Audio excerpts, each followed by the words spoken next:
Welcome to the Rainmaker Podcast with your host, Guy Costin. The goal of this podcast is to give listeners a unique look into sales strategies from top industry executives. We introduce you to the heads of sales and heads of distribution who will help you understand the inner workings of the successful sales organizations from philosophy to execution. This podcast is essential for sales professionals seeking wisdom from the best in the field. If you're not familiar with Dakota and their Dakota Rainmaker content, please check out dakota.com to learn more about their services. This episode is brought to you by Dakota Marketplace. Are you tired of constantly jumping between multiple databases and channels to find the right investment opportunities? Introducing Dakota Marketplace, the comprehensive institutional and intermediate database built by fundraisers for fundraisers. With Dakota Marketplace, you'll have access to all channels and asset classes in one place, saving you time and streamlining your fundraising process. Say goodbye to the frustration of searching through multiple databases, websites, Form ADVs, and say hello to a seamless and efficient fundraising experience. Sign up now and see the difference Dakota Marketplace can make for you. Visit dakota.com/Dakota-Marketplace today. What is up, everybody? It's Guy Costin, founder and CEO of Dakota. Welcome to the latest episode of the Rainmaker Podcast. I'm so thrilled to be joined by Stephen Tiller. Steve has over 35 years of experience in the real estate finance, investment, and development industry. Steve holds a BA and an MBA from the University of Western Ontario, where he also played varsity hockey. Steve was formerly the president and managing director of BMO Capital Markets Real Estate Group. Prior to that, he was president of Brascan Brookfield Financial Real Estate and vice chairman of Royal LePage Real Estate. From 1999 to 2001, he served as president of Talisker Corporation, a private investment and development company operating in the U.S., U.K., and Canada.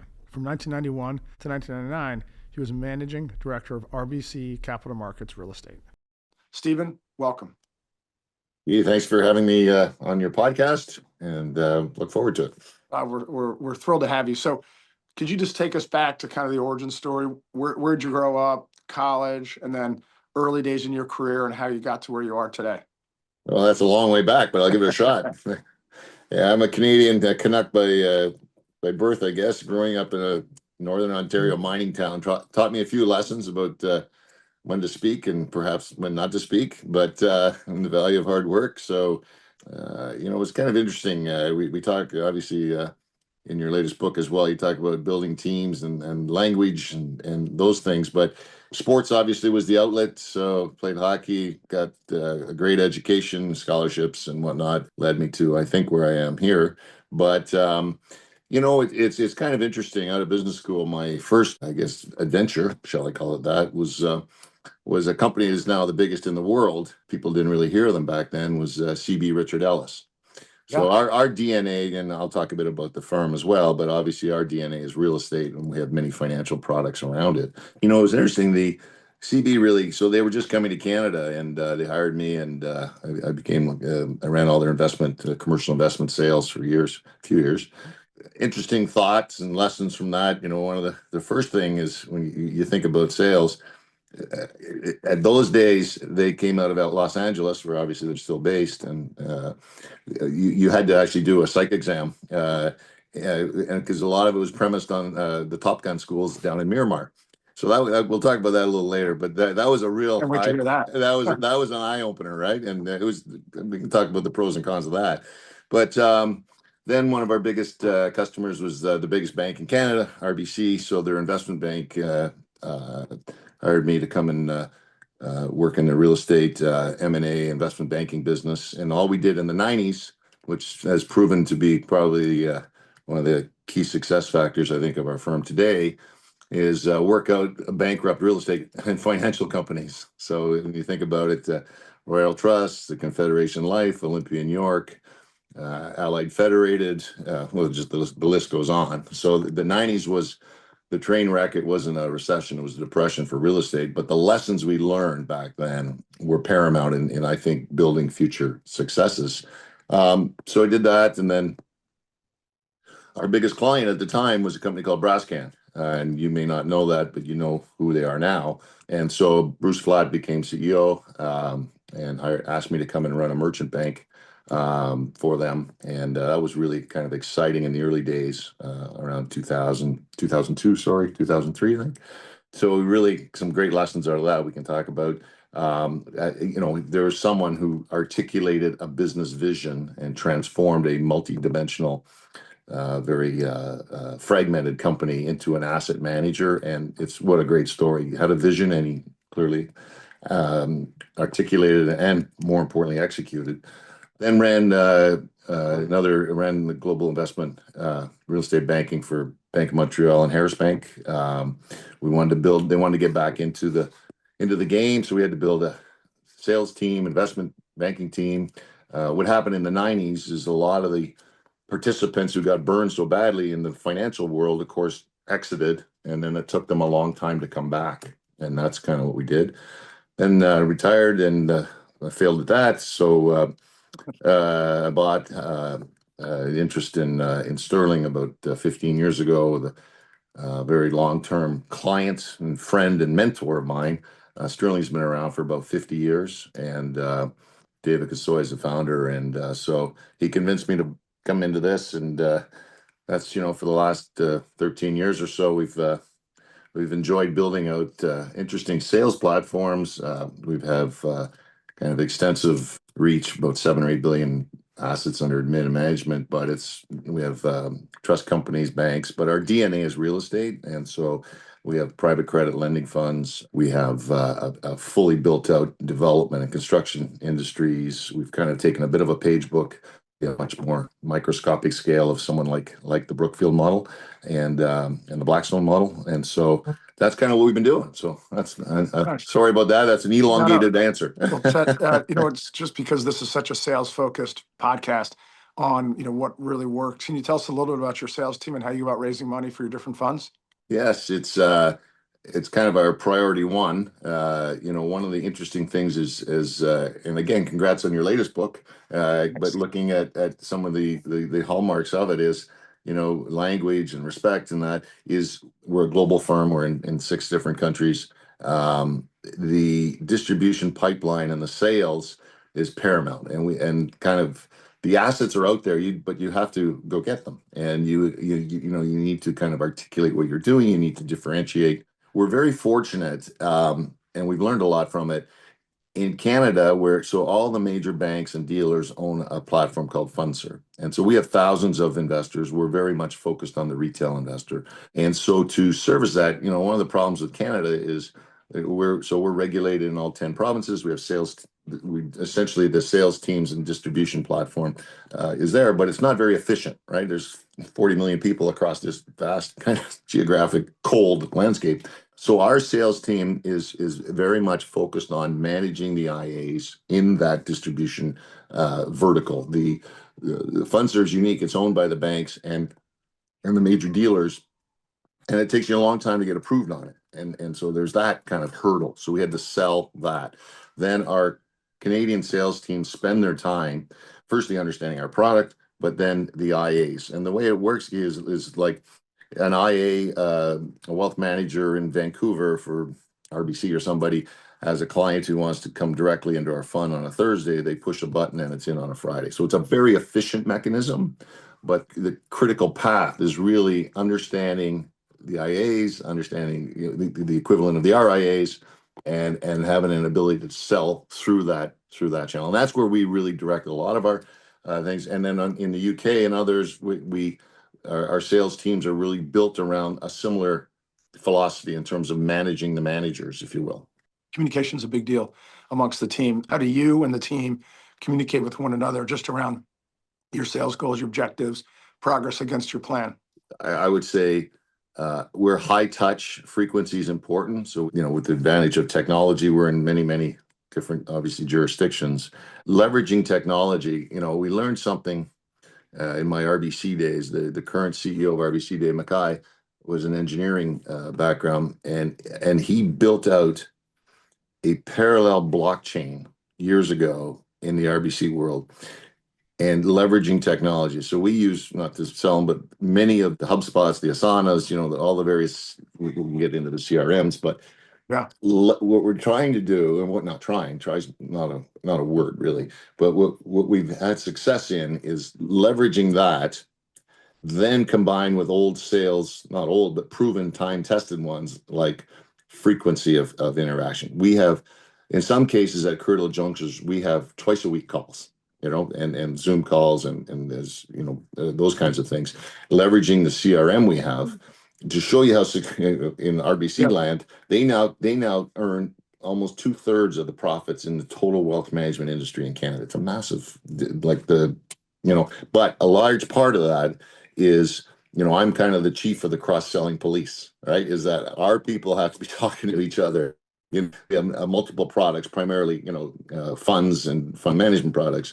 It's constant. It has to be a priority. Frequency and high touch would be the hallmarks of, and clarity. I think clarity is obviously, Yeah. And it's harder than it seems, as you know. It's the old sales side. I'm going to tell you what we're going to do. We're going to do it, and then we're going to tell you what we did. And it seems it just, those things just keep coming and resonate with us throughout the organization. The world of private markets has exploded. There's more and more information available to you across private companies, private fund managers, transactions, private fund performance, evergreen funds, and more. Staying up to date and organized of all of that data becomes very difficult and more important. That's why we launched Dakota Private Markets, a tailored platform from Dakota Marketplace that includes GP data, private fund performance and custom benchmarking, AI-driven account summaries and qualitative detail, private companies, transactions, and much more. Dakota Private Markets is your tool to stay up to date on the world of private markets. You can learn more and get started with Dakota Private Markets today at dakota.com. Oh, that's great. And then could you tell us a little more about your tech stack and how important to you is the CRM? And if you could walk through what you've created for the organization.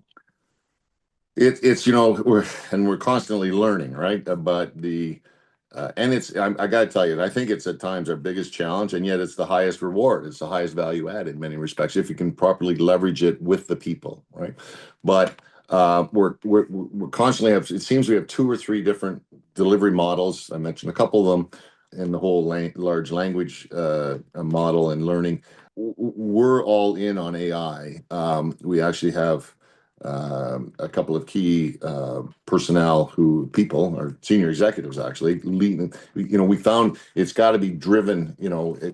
If people don't see buy-in from seniors, the management and owners, they're not going to pay lip service to it. So what we've done is we currently have a number of protocols.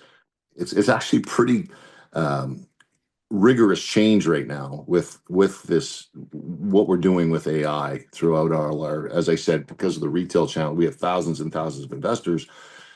Trying to harness it and manage it is a challenge. So I mentioned two of the delivery systems we have, 3 actually when you think of Fundserv.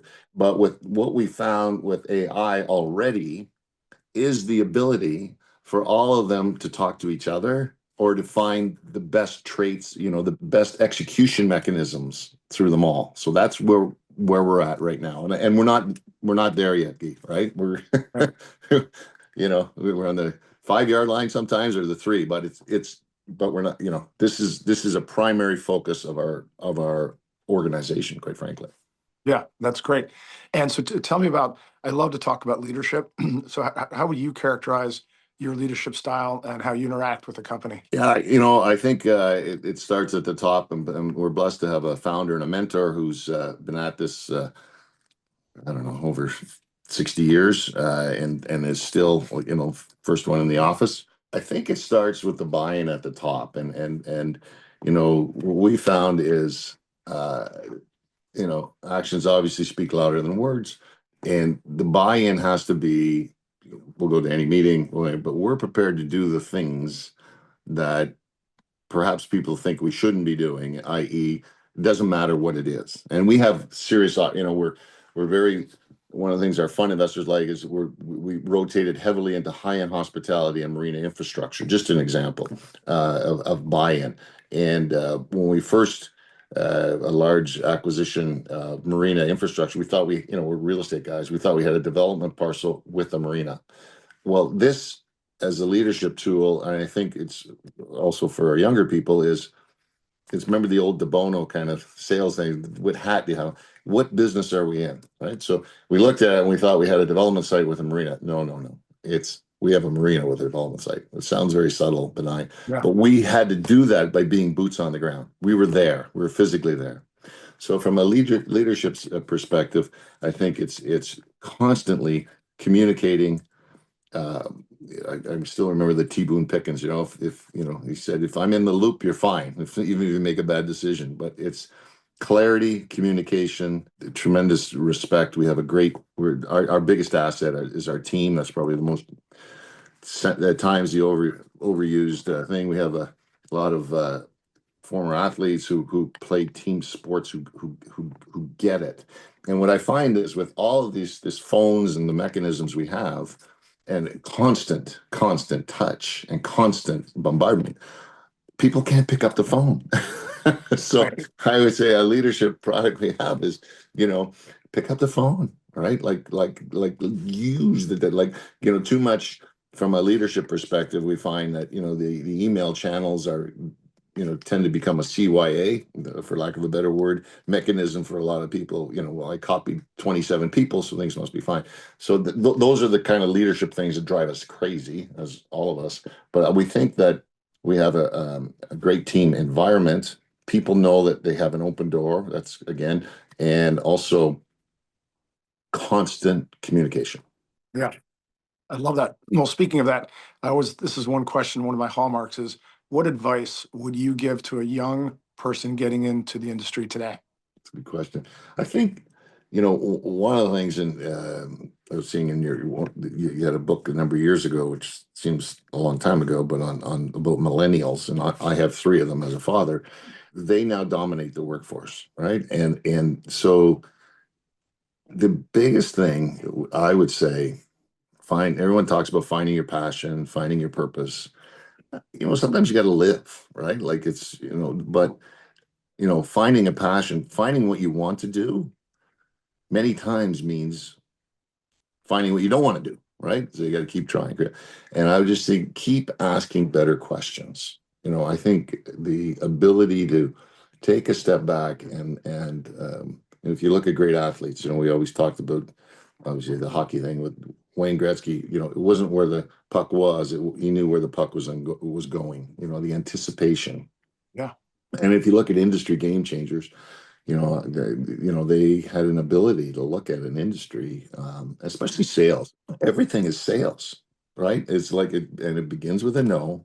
And I don't care if you're selling software or almonds or real estate or funds, or especially in the financial services, it's the ability to ask better questions and to, take a deep breath and take a step back and say, what industry are we in? And I think that's probably been some of the best decisions we made over the years when you took a step out of the fray. Yeah. So I would say to Yes. young people, just, ask better questions, have a passion for what you do.